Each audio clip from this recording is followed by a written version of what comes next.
Hello, and thank you for joining us for today's virtual education program at Cancer Support Community South Bay. I'm Rebecca, the program manager, and I welcome you to this workshop titled Breast Reconstruction 101, a guide to your breast reconstruction options. Before we begin, if this is your first time joining us, CSC South Bay's mission is to ensure that all people infected by cancer are empowered by knowledge, strengthened by action, and sustained by community so that no one faces cancer alone. We serve the South Bay, Long Beach, and Orange County area all at no cost. Our program includes support groups, networking groups, healthy lifestyle classes, social activities, and education programs like this workshop. Educational programs are open to all. If you'd like to hear more about our services or join our community, please visit our website at cscsouthbay.org. Without further ado, I'd like to introduce our workshop speaker. Dr. Lisa L. Jewell is a board-certified plastic surgeon who has practiced in the South Bay since 2006. She is one of the founding members and owners of South Bay Plastic Surgeons, the Spa at South Bay Plastic Surgeons, and the Aesthetic Institute Ambulatory Surgery Center. After earning her bachelor's degree at UC Davis, she received her medical degree at the University of Wisconsin-Madison School of Medicine. She completed her general surgery and plastic and reconstructive surgery at USC and the LA County Plastic and Reconstructive Surgery Residency Training Program. She has earned a reputation for outstanding patient care and results and has been named one of LA Magazine's LA's Best Doctors annually since 2017. Thank you, Dr. Jewell, so much for being here with us today. Thank you so much, Rebecca, for that nice introduction. I appreciate that. For those of you who are joining us through Zoom, if you see me turning my head this way, it's because I have some people participating in the workshop who are in person. And so I'm not ignoring you. I'm just trying to address the people that are actually in the room with me. So my talk is titled Breast Reconstruction 101, and it's really, designed as a primer for people who are interested in learning a little bit more about breast reconstruction, who are starting from scratch and may not have much background or have done much research on their own. A lot of this is stuff that I would communicate to patients who come in to see me for a breast reconstruction consult. So many of you will be getting a primer for a consultation, whether or not you come and see me or one of my partners or any other breast reconstructive surgeon.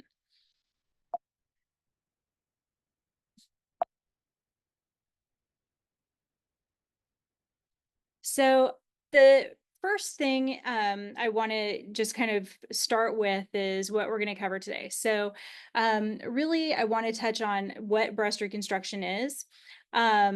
Why it's important. I mean, it sounds pretty obvious, but I think a lot of women may not really understand the importance long term of why breast reconstruction is a healthy choice. Once the breast cancer is gone and your treatment is completed, having breasts that may even look better than the breast you started with can be really helpful. I'd like to talk a little bit about when breast reconstruction can be performed and also the different types of breast reconstruction. So what exactly is breast reconstruction? So breast reconstruction is surgery, and it's a surgical procedure that is designed to restore the appearance of a breast after a mastectomy or even after a lumpectomy. And as a reconstructive surgeon, our goal is to really optimize the patient's appearance after going through such a traumatic period of life as a breast cancer diagnosis and breast cancer surgery. So the best feedback that I can get from one of my patients is that they're happier in their body after having a breast cancer diagnosis and treatment than they were before.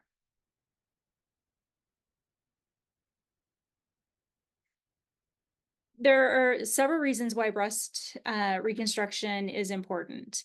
The most important is improved body image. So in women who have lost a breast due to breast cancer or who have had changes in their breast due to breast cancer or treatment with a lumpectomy, it can have a significant impact on self-esteem and body image. And so breast reconstruction really helps restore that pre-diagnosis body image, may even improve it, and also helps to restore a sense of normalcy and well-being overall.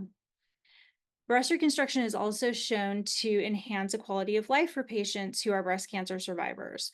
And women who undergo breast reconstruction often report higher levels of satisfaction with their appearance and also an improved quality of life.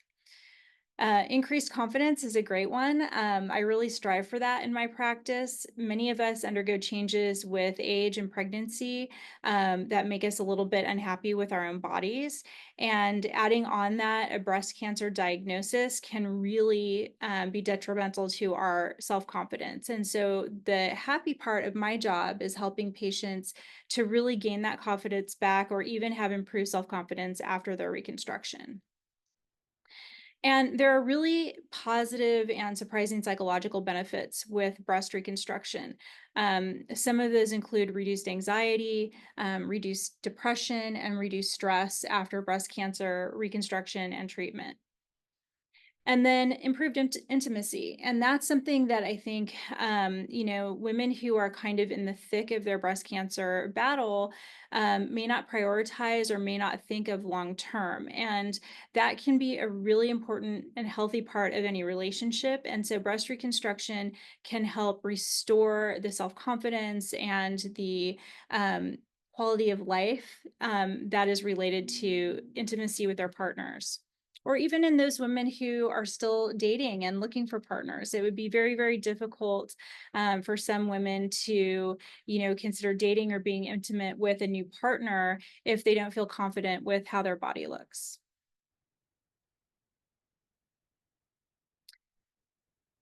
So I met somebody today who is here because she has successfully completed her breast cancer treatment, but didn't take that next step for breast reconstruction. And so I want to talk a little bit about when breast reconstruction can be performed. So ideally, we want to do an immediate reconstruction. And this can be done at the time of the mastectomy. It can be done at the time of the lumpectomy. And for those patients who are able to have immediate reconstruction, it's a great boost psychologically because sometimes they never really experience the loss of looking down and seeing a negative change to their breast. So, waking up after a mastectomy with a breast mound is really helpful in maintaining somebody's positive outlook and self confidence.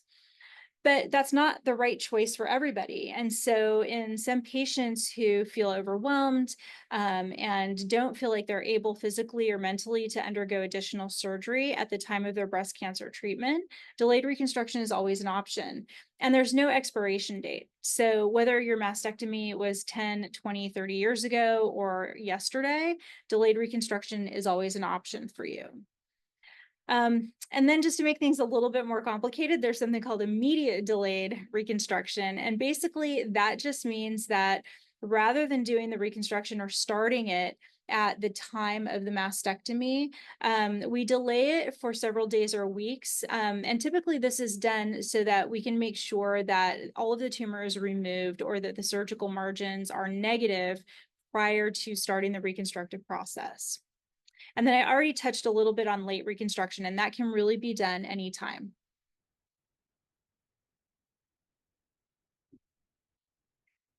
Next, I want to talk a little bit about the different types of breast reconstruction. And many people don't realize that breast reconstruction can be done after a lumpectomy, in addition to being done after a mastectomy. And so that's one thing that I really want to spend some time on. After a lumpectomy, patients can have something called oncoplastic surgery, fat grafting, or simply just adjusting the size or the shape of their healthy breast to match the breast that was treated with a lumpectomy. After a mastectomy, there are three basic types of breast reconstruction that I'll touch on today. One is implant-based reconstruction. The other is autologous reconstruction, which uses your own tissue to create a breast. And then the third is a combined reconstruction, which uses some implant-based techniques and some autologous tissue reconstruction techniques.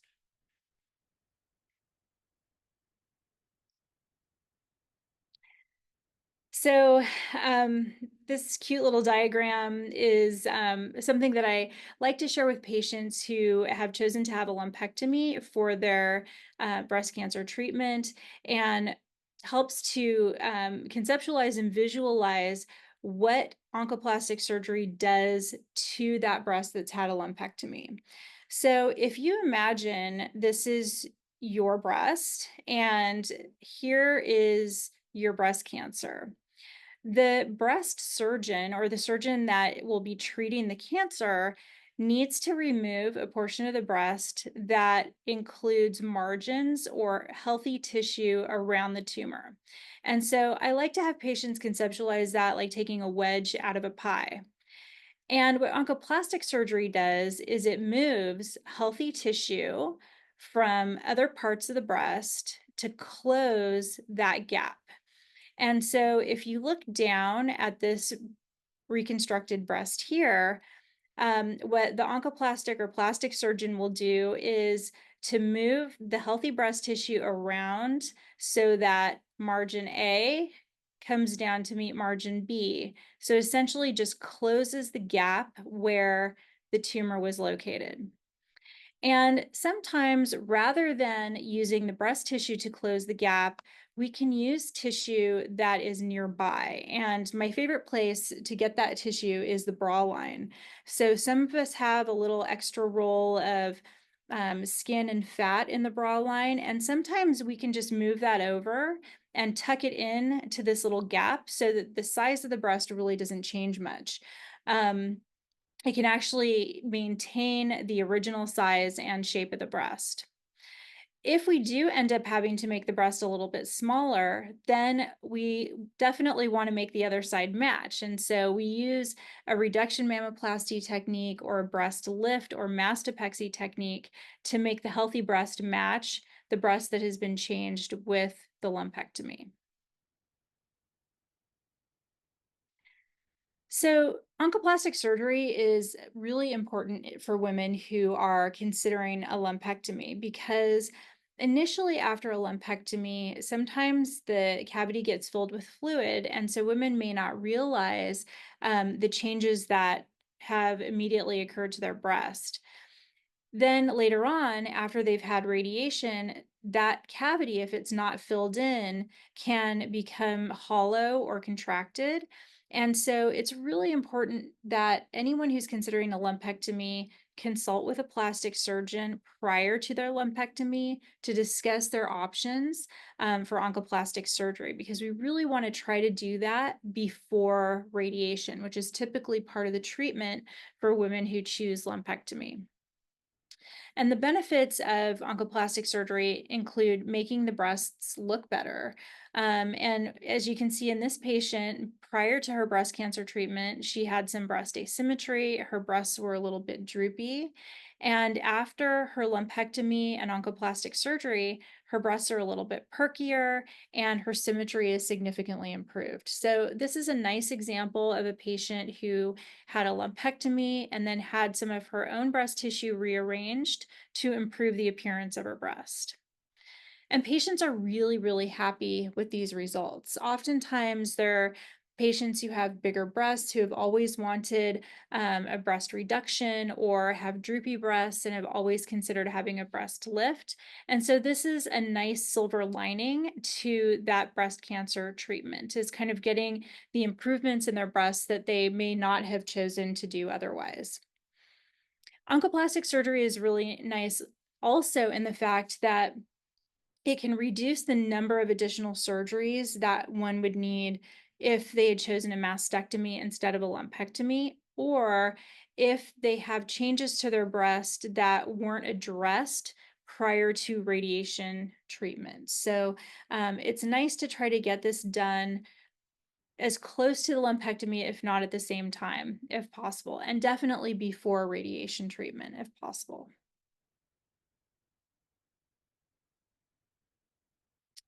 So, this is another patient who had a lumpectomy and had some changes like those that I briefly touched on that weren't addressed at the time of the lumpectomy or prior to radiation. So she had a lumpectomy and radiation, and you can see that her breast is a little bit smaller. And you can also see that she has a little divot out of the side of her left breast. And that is where the lumpectomy was performed. And we call that a lumpectomy defect or a lumpectomy cavity. And she came to me because she was unhappy with her asymmetry, and she was also unhappy with how this little defect looked. So, how we address this after a lumpectomy and after radiation is sometimes using fat grafting, which includes liposuction of an area where you have fat and you don't want it, which most of us have. And instead of throwing that fat away, we can inject it into little discrete areas of the breast that have been affected by a lumpectomy. And then on the other side, we can lift the breast or reduce the breast to improve the overall symmetry.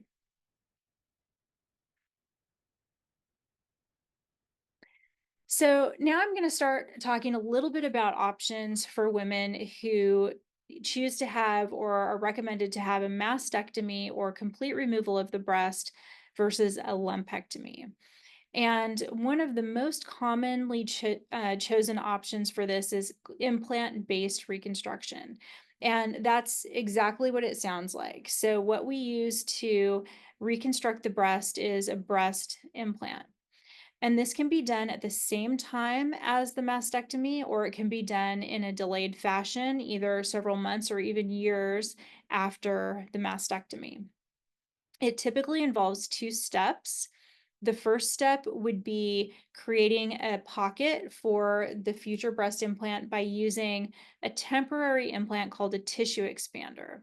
And the tissue expander essentially functions as a placeholder so that the woman's breast skin can recover and we can create a nice pocket for an implant before placing or performing the permanent reconstruction. And in this example, this patient had, I'm going to give you 2 minutes to guess which side was the treated side, was the side that had the mastectomy. If you chose the right side, you would be correct. So she had a right skin and nipple sparing mastectomy, which means exactly what it sounds like. All of her breast skin and her nipple were preserved. Her mastectomy incision is nicely hidden underneath the breast here. And for her first stage, she had a tissue expander placed. She told me when we met that she wanted to be a little bit larger and a little bit perkier than she started. And so placing a tissue expander ahead of time allows me to stretch the skin to make room for a larger implant. And then, of course, we would want to do something to the other side to make it match. So ultimately, this patient had a breast implant reconstruction and then a breast augmentation on her healthy breast or unaffected breast so that she has a matching and symmetric result. In addition to using the implant, sometimes we can add fat grafting to this to make the result look a little bit more natural. And so this patient did have liposuction of her abdomen, and I grafted some fat into the upper part of the breast to hide or to camouflage the ends of the implant. The nice thing about implant-based reconstruction is that this is typically the shortest surgery. So the initial surgery where a tissue expander is placed requires a one-night stay in the hospital. And some people even can go home the same day, depending on how they feel and how much help they have at home. And the recovery time is about 6 weeks. And it's not 6 weeks of laying in bed doing nothing. It's just 6 weeks of really having kind of quiet activity, light activity, and then no chest exercises. So I just tell my patients no heavy lifting, pushing, pulling, or bouncing exercises that might affect your breasts. Um, the second stage is an even easier surgery and easier recovery. So that surgery is typically outpatient. So patient comes in for surgery and goes home the same day. And that recovery is also about 6 weeks, but it's an easier 6 weeks than the initial reconstruction. Implant-based reconstruction is really best for women who have small or medium-sized breasts. Our implants really max out at a certain size. And so women who have really large breasts, unless they want to be smaller or have a significant reduction in their breast size, typically are not great candidates for implant-based reconstruction. This is also a good choice in patients who are not going to have radiation. We want to avoid using implants if we can in women who have had radiation because radiation really increases the risk of asymmetry, of problems with infection, and problems with something called capsular contracture, which is hardening of the scar tissue around the breast implant that can deform the implant. So we really want to try to avoid implant-based reconstruction in women who have had radiation or planning to have radiation. One of the other kind of downsides to implant-based reconstruction is that an implant needs to be monitored. And there are circumstances in which implants may need to be replaced. And that is either because a patient has had changes in her body over time, or if she has only one side that's reconstructed with an implant, the opposite breast may change over time. And so I always warn patients that are choosing implant-based reconstruction that this may not be their last surgery, that they should anticipate having some surgery either to remove and replace the implant or to adjust the other breast at some point in their future.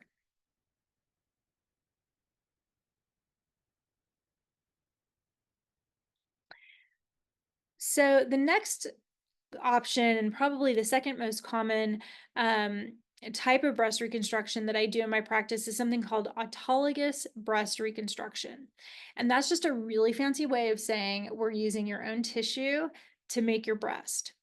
The most common site that we use is the abdomen. And talking about a silver lining for patients. So, in patients who have a little extra tummy fat, who maybe have considered a tummy tuck at some point in their lives, this is great because we can use this tissue to create a breast.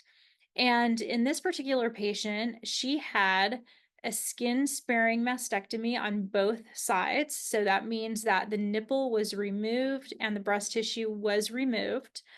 And then I used her abdominal tissue to make the breast mound. So her breasts contain only skin and fat that came from her tummy. And at a later stage, I reconstructed her nipples. So these are reconstructed nipples, not her own nipples. And it looks like these are her natural breasts and that she has just had a tummy tuck. And really, that's the ultimate goal in reconstruction, is to provide somebody with a result that they can look at in the mirror every day and feel more confident, feel happier in their own skin, and not be reminded on a daily basis that they had mastectomies. Aside from the tummy, other options for tissue would be the buttocks. We can actually take skin and fat from the buttocks. We can take it from the inner thighs. And sometimes we can even take it from other areas on the trunk, like the side of the abdomen, to create breasts. So we have a lot of options. This surgery is the longest recovery. So it's a technically more difficult surgery from, the doctor's standpoint. It's also a longer recovery because instead of just having one surgical site, which is the patient's breasts, now we're adding on another surgical site that you have to recover from. So most of my patients I warn who are having autologous tissue are going to have about a 12-week recovery. And again, this is not 12 weeks of laying around doing nothing, but it's 12 weeks of maybe having lighter activity and fewer commitments that you would normally have in your typical, active, healthy lifestyle. Um, and this is definitely best in patients who have extra tissue to donate. So, if you are a patient who does not have extra tummy fat or doesn't have extra thigh fat or fat on your buttocks, then this is probably not the best option for you because there are other things that we can do that may be an easier recovery. with just as nice of an aesthetic result that doesn't require such extensive surgery. Um, in patients who've had radiation, this is really the gold standard, at least in my practice. And this is because that healthy tissue that we're bringing from another area of the body, so, this healthy tissue from the tummy or healthy tissue from the thighs or bottom, is going to improve the radiation changes that may occur on the treated side. And this is opposed to putting an implant in that radiated side because the implant is going to be negatively affected by the radiation. Whereas when we're using healthy tissue, the healthy tissue can actually make some positive changes to the field of radiation. Um, the other nice thing about autologous tissue based reconstruction is that your reconstructed breast is going to age and change with the rest of your body. So if you lose weight, your breasts will shrink. If you gain weight, your breasts will grow. So this is a really kind of nice silver lining again in this type of reconstruction because it doesn't require any maintenance or touch-up surgery or monitoring like an implant would.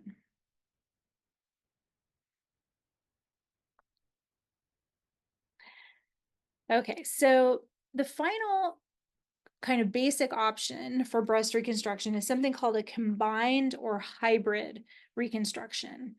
And this reconstruction includes some of your own tissue and an implant. And the most common example that I have of that is something called a latissimus dorsi flap with implant reconstruction. And the other way we call this, or the other thing we call this, is a back flap. And what we do in this surgery is we take skin and muscle from the patient's back and tunnel it around through the armpit to add some skin and healthy tissue into an area where a mastectomy or radiation has occurred. But because this skin and muscle is so thin, it's typically not enough volume on its own to create an entire breast. So, how we add volume to that is by using an implant or a tissue expander followed by an implant. In this case, because this patient had very, very tight, damaged skin, I did need to use a tissue expander to increase the pocket or create a pocket for an implant underneath the skin and muscle from the back. And then later on, at another stage, she had her implants removed and replaced. And then finally, she had her nipples reconstructed. The donor site, and like all donor sites, they will have a scar.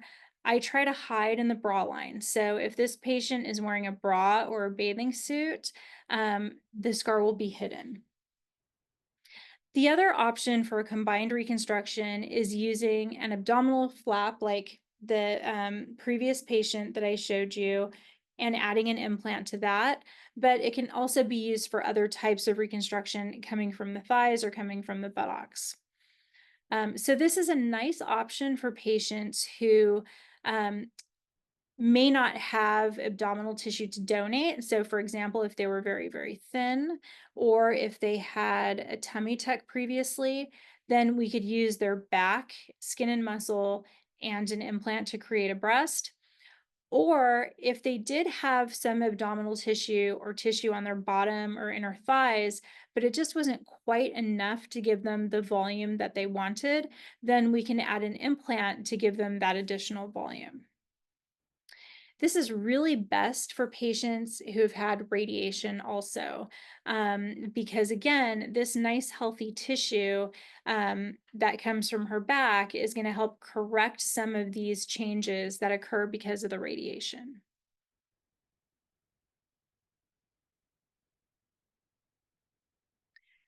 So, how do you decide which one of these options is the best for you?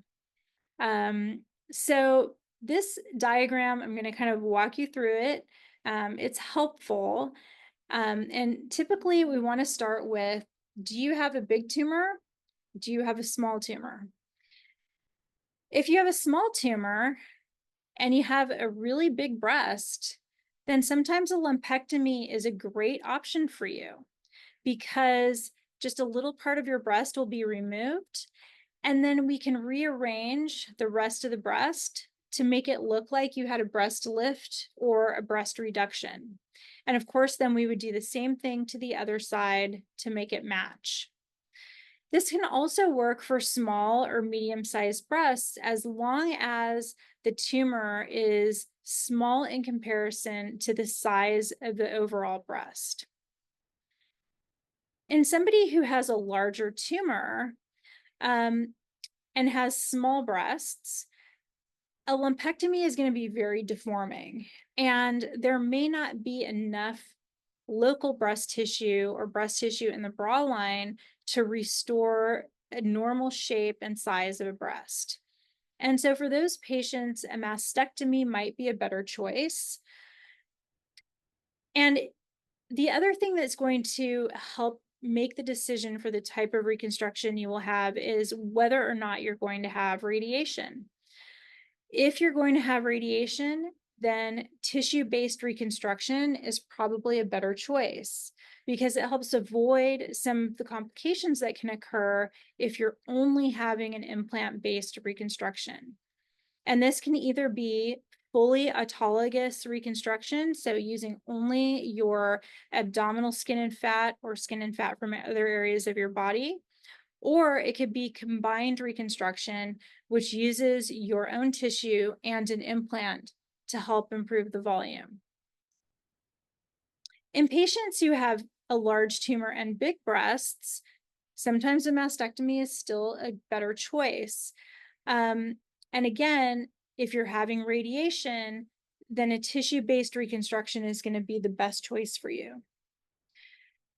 If you're having a mastectomy and no radiation, then really the sky's the limit, and either an implant-based, autologous, or a combined procedure can be good choices for you.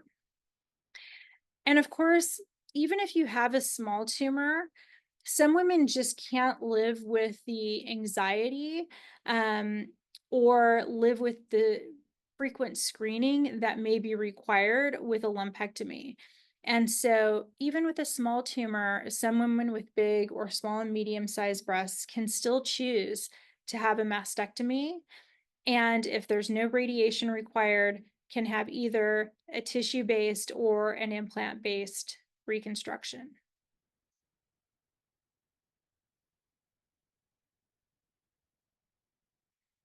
Really, the best way to decide what the best reconstructive option for you is to meet with a board certified plastic surgeon. I know a few that are really good. Um, and just have them discuss all of their options with you because they will be able to look at the whole picture with you, the size of the tumor, whether or not you will need radiation, the size of your breast, what your breasts look like, what you want your breasts look like, what you want the rest of your body to look like.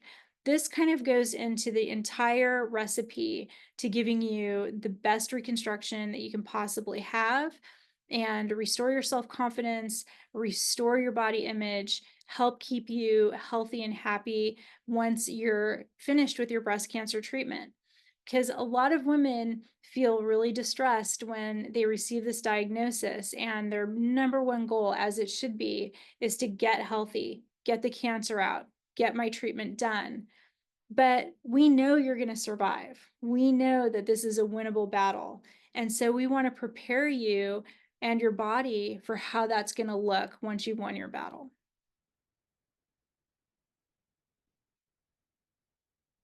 All right. Does anybody have any questions for me? Yes, thank you so much, Dr. Jewell. We're here hybrid. We do have a question in the chat that I'll read. Okay. So for those in person, feel free to raise your hand. I'll call on you. And for those online, feel free to put your question into the chat or unmute yourself, and that'll indicate to me that you have a question. I'll call on you individually.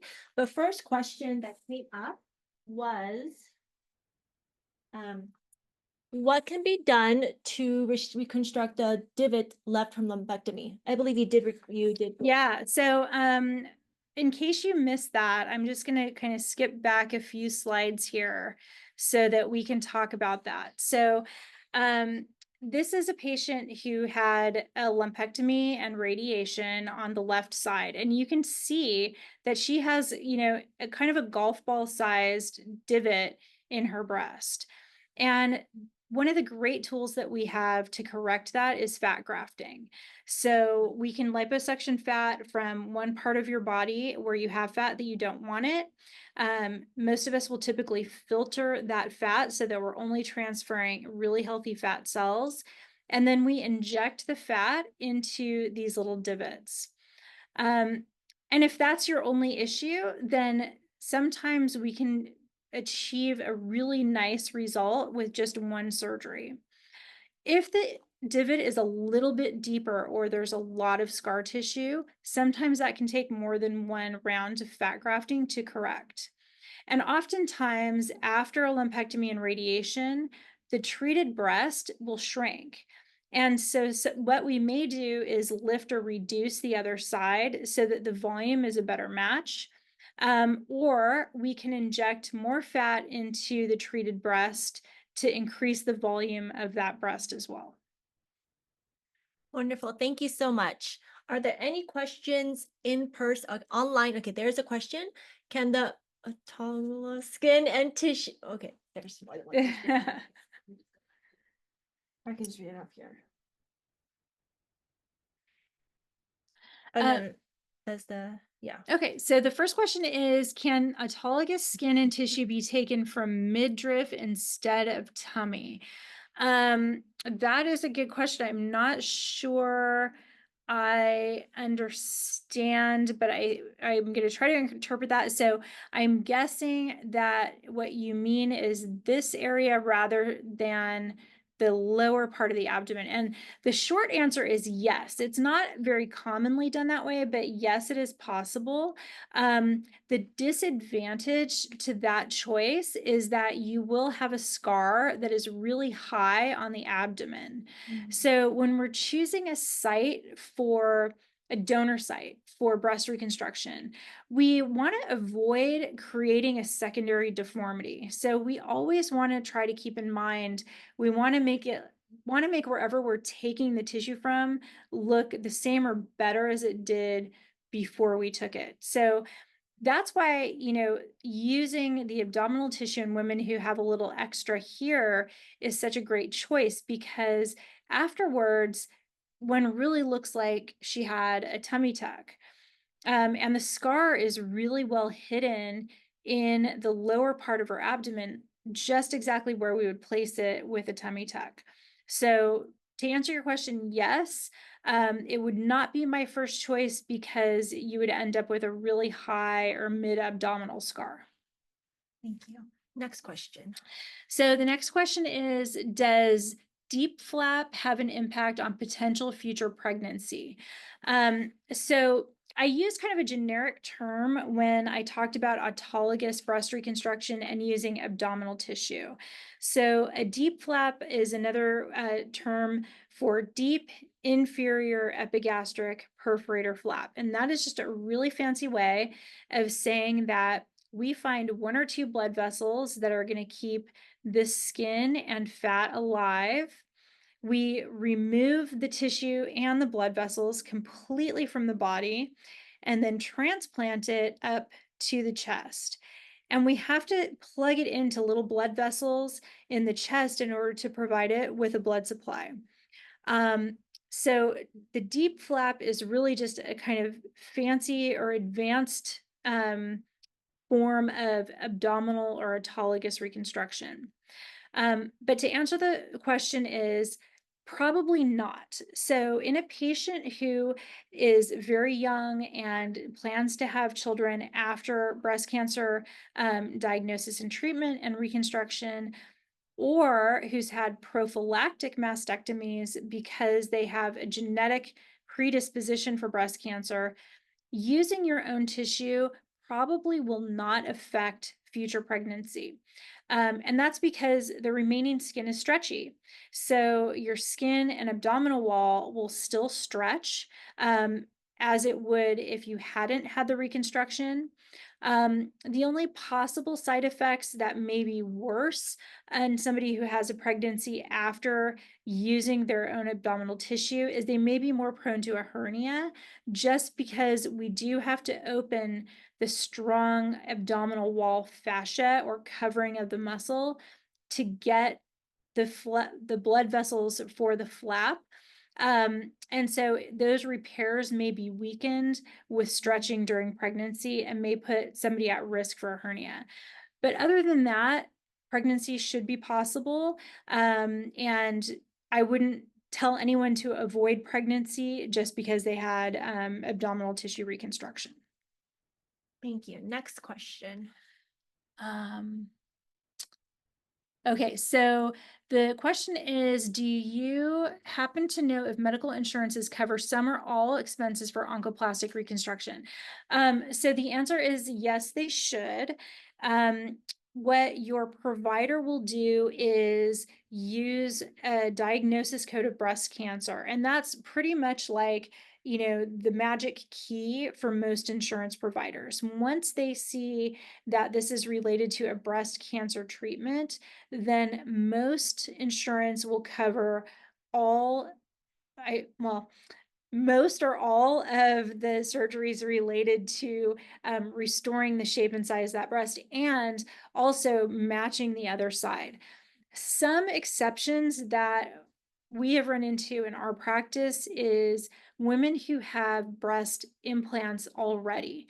So if you've had a breast augmentation and afterwards you get a diagnosis of breast cancer and then have a lumpectomy and want oncoplastic reconstruction, sometimes they give us a hard time about doing something on the other breast. So my answer is yes. It may take a little bit of work and it may take some extra work on your provider standpoint, but 99% of the time, there should be no problem. Wonderful. Are you familiar with lumbar artery perforator flap for reconstruction? What are the pros and cons? So that is a really good question. So the lumbar artery perforator flap is one of those flaps that come from other sites. And again, this is a great option in women who don't have a lot of belly fat, who would prefer not to have a donor site across their back, let's say from a latissimus flap. It's one of the more advanced types of flaps that are used in breast reconstruction. The cons are that it's typically low volume, which means that unless you have really, really small breasts, this flap tends to have a little bit less volume. This is not something that I perform in my practice. I did not do these in training. I would definitely not feel comfortable offering this to my patients for reconstruction, but we have some great academic centers that we can refer patients to who are interested in these flaps. Does taking skin and tissue from the front, abdomen, or midriff leave the area numb to touch? That is a really good question too. And the answer is yes, but most of that sensation should recover over time. And so it may take several years for sensation to fully recover. And the areas that tend to stay numb longer are right kind of above the pubic hairline. So this area right here tends to stay numb either permanently or the longest, but most of the sensation on the sides of the abdomen and then more towards the center of the abdomen should regain normal sensation.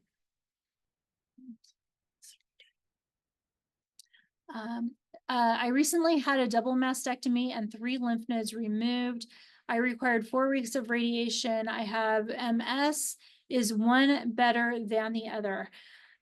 If you've had radiation, my recommendation would be to consider either autologous breast reconstruction or a combined breast reconstruction with autologous tissue and an implant, because radiation really changes how your skin feels texture wise. So it becomes a little bit firmer, less stretchy. And so a tissue expander or an implant may not perform well in that radiated tissue. It also puts you at risk if you have just an implant-based reconstruction for something called capsular contracture, which is hardening of the scar tissue around the implant. And it also puts you at risk, a higher risk of infection. So in my practice in patients who have had radiation, I typically offer them autologous tissue reconstruction, either that or a combined reconstruction. So for you in particular, I would probably recommend autologous tissue. Thank you. Are there questions in person? Yes, go ahead. I'm exactly a year after radiation and, I'm still on Lupron shots and, the Versenio and another, how would that work with, still technically in treatment, but finish radiation and chemo? Do you mind repeating the question? I don't. So for those of you who didn't hear that, for somebody who is having continued treatment with hormone blockers or other therapies that are not technically considered chemotherapy and have also completed radiation, most of those patients can have reconstruction during this treatment. And we would speak really closely with the patient's oncologist to make sure that it's safe either to pause or to continue those treatments during your during your surgery and your postoperative recovery. Some medications only need to be stopped for a few days before and after surgery to reduce your risk of blood clots, which is what kind of one of the most dangerous things related to those treatments. But most patients will be able to have a successful reconstruction on those kind of ancillary treatments. Did you have a question? I did have a question. I am 8 weeks out from reconstruction and currently asked for PT for the scar area. And I wanted to just ask if you can talk a little bit about post surgery and what we can do to try to help the healing. So the question was a little bit about physical therapy and how someone in their kind of acute post-operative period can do to help improve what I'm guessing is range of motion and function and sensation to their chest and breast skin after a mastectomy and reconstruction. I try to get my patients moving their arms in full range of motion as soon after surgery as possible. So I do not limit range of motion at all if it's just against gravity. What I do limit is against resistance. So like pushing or pulling against resistance, range of motion against resistance.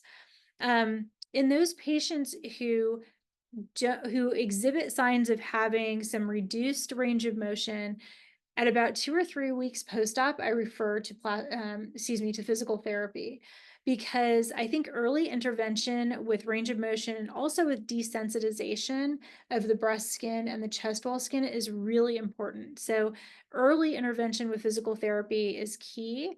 I'm very aggressive with that in my patients. And then in addition to that, I think breast massage is really important. So if you have an implant-based reconstruction, really massaging the area will help keep the scar tissue nice and soft. And it will also help with some of the sensory changes that you're experiencing in your recovery. Wonderful. Are there any other questions in person? Yes, okay. So, for somebody who's had a mastectomy and none of these questions or things that I'm hearing today, like the nipples, saving the nipple, or even like putting the things inside to stretch out your The skin. tissue expanders? None of Okay. that was, given to me or asked, or I didn't know what to ask. So if I would go to this oncologist breast construction and I don't have a nipple. Where does the nipple come Yeah. from? Or like, Yeah, that's a good question. Yeah. Well, I'm sorry that that wasn't discussed with you because, I think one of the really critical things that your plastic and reconstructive surgeon should do and can do for you is, assess your individual situation. We kind of come up with what we think is going to be the best plan for you, but we also need to present you with all of your options. Okay. Because you have to be really involved in this discussion and these decision makings. We aren't supposed to be making these decisions for you. We're supposed to be educating you and getting you prepared with as much information as you can so that you can answer these questions for yourself. Okay. And clearly, we're not going to let you do something that we think is dangerous or is likely to end with a bad result. But we want to give you as many good possibilities as we can. Okay, so that's the first thing. The second thing is nipple reconstruction is super fun. It's outpatient surgery. In my patients who have not had nipple sparing mastectomies, and maybe that was part of your question too, like who is a good candidate for nipple sparing mastectomies?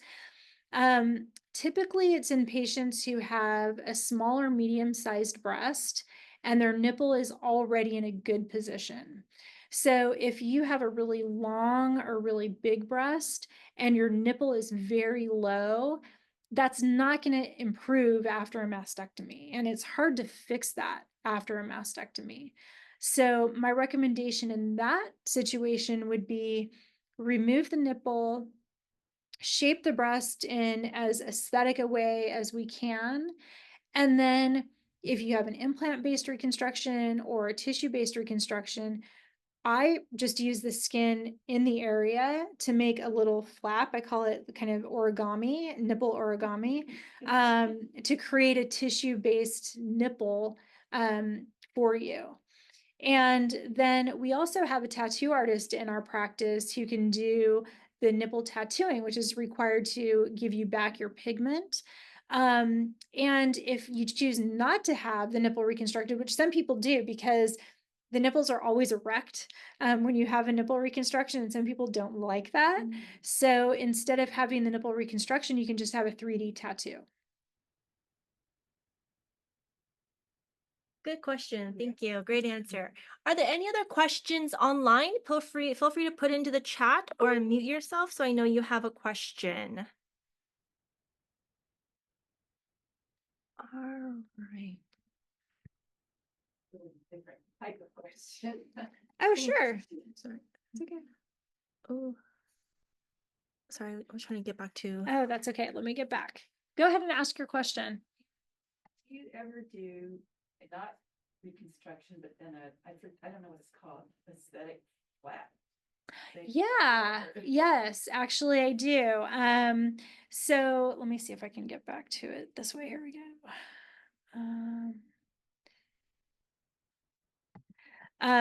Yes, so aesthetic flat closure, for those of you who don't know what that is basically a procedure that we do to kind of trim the skin and make the chest look as flat as possible. Okay, so what does that mean? So sometimes when a mastectomy is performed, the placement of the scar or just the patient's skin envelope leaves some kind of extra wrinkly skin or skin that can kind of travel around in the bra line. And so we address that during an aesthetic flat closure so that the chest wall skin looks smooth. And in my practice, I try to place the scar so that it's kind of like where the bottom of the breast would be. And what this accomplishes in patients is that it makes it really comfortable to wear a prosthetic. So in patients who don't want reconstruction, but want to occasionally wear a breast prosthetic, it makes it much more comfortable for them. It also makes hygiene a lot easier because sometimes after a mastectomy, when the skin gets kind of crinkled and wrinkled, there are little crevices that are difficult to keep clean. And sometimes that can create little yeast infections or odor that patients don't like. And so having that nice smooth skin helps with some hygiene issues that patients may have after a mastectomy. So that is definitely an option that we try to remember to discuss when we have a patient come in for a reconstruction consultation. You know, as a plastic surgeon, I have to admit, I don't always remember to do that because my priority is always trying to reconstruct the breast and make it look the same or better than it started out.